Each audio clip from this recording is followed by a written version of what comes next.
The old hotel sat at the edge of the city, forgotten by time and avoided by locals. Its paint was peeling, its windows were cracked, and its sign flickered like it was struggling to stay alive. Most people only stayed there because it was cheap, or because they had nowhere else to go. But everyone who worked there knew one thing: you never go near room 13. Every night at exactly 12:47 m, the light inside room 13 would turn on, no matter what. It didn't matter if the power went out. It didn't matter if the breakers were shut off. It didn't matter if the entire hotel was empty. The light always came on. Mara had been working at the hotel for only 2 weeks when she first noticed it. She worked the night shift at the front desk, sipping cold coffee and scrolling on her phone. That was when she saw it, a soft yellow glow from the third-floor window. "Is someone staying in that room?" she asked her co-worker Eli. Eli froze. Slowly he turned his head toward the window. "No," he said quietly. "No one stays there." "Then why is the light on?" Eli swallowed. "Because it's almost 12:47. That night, Mara watched the clock. 12:46, 12:47. Click, the light turned on. She felt a chill crawl up her arms. "What is that room?" she whispered. Eli didn't answer. He just stared at the floor. The next day, Mara asked the manager. He tried to laugh it off. "Old wiring," he said. "This place is ancient." But Mara had checked the electrical map. Room 13 wasn't connected to any power. So she began asking guests. One man said he heard knocking from inside the room. A woman said she saw a shadow moving behind the curtain.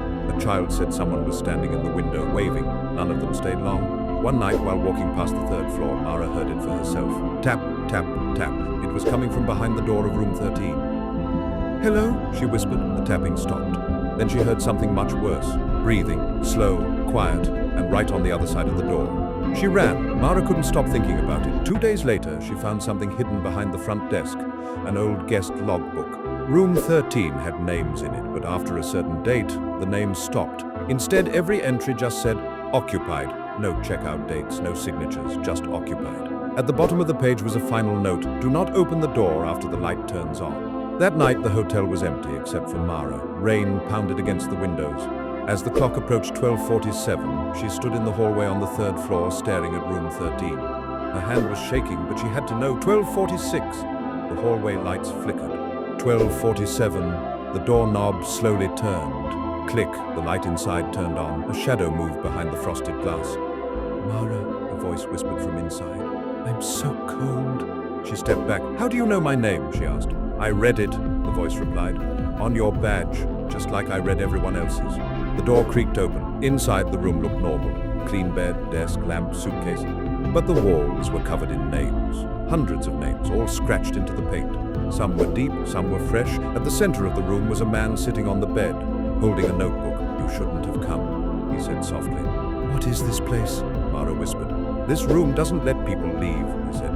"It feeds on them. When the light turns on, someone has to stay."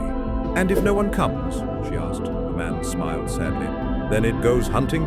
Behind Mara, the door slammed shut. The light flickered. The notebook fell open. On the last page were 2 words: "Now occupied." The next morning, the hotel manager noticed something strange. The light in room 13 was still on, and there was a new name scratched into the wall. Mara. Like, share, and follow for the next video.